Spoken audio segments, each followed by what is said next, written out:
Hey everyone, and welcome back. Today, we're diving into a super important concept in economics, the law of diminishing returns. Ever wondered why adding more workers to a project doesn't always make it finish faster? Or why eating a second burger is great, but by the fourth, you regret everything? That's diminishing returns in action. Let's break it down. What is the law of diminishing returns? Imagine you run a bakery and you have one oven. If you hire one baker, they can efficiently use the oven. Hiring a second baker might even improve productivity because they can work together. But what if you keep adding more bakers without adding another oven? Soon, they'll be waiting for space, getting in each other's way, and overall productivity per worker will start to decline. That's the law of diminishing returns. Definition: the law of diminishing returns states that as you add more of one input, like labor, while keeping other inputs fixed, like equipment or space, the additional output you get will eventually decrease. Okay, so far so good. Let's have a look at some real world examples to understand the law of diminishing returns better. 1. Workplace productivity. Imagine a small office with one computer.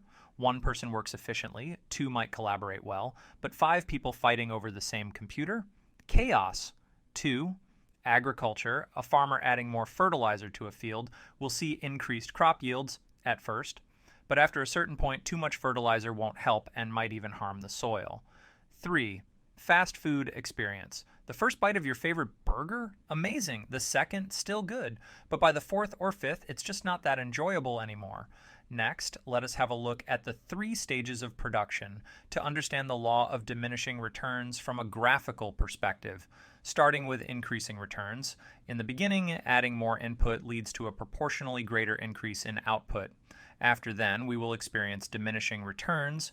Eventually, additional input leads to smaller and smaller increases in output. And finally, even negative returns. Too much input can actually decrease output. Imagine stuffing 20 people into a tiny kitchen. At some point, productivity totally collapses. And now, to the question why this all matters. Business decisions. Companies need to know when adding more resources could stop being effective. Education. Studying for an exam is great, but after a certain number of hours, your ability to absorb information declines. Personal life. Even in daily life, knowing when more isn't always better can help you make smarter decisions. So, the next time you see a team struggling with too many people or feel stuffed after that extra slice of pizza, remember, diminishing returns is everywhere. If you found this helpful, don't forget to like, subscribe, and drop a comment with your thoughts. See you in the next video, and have a good one.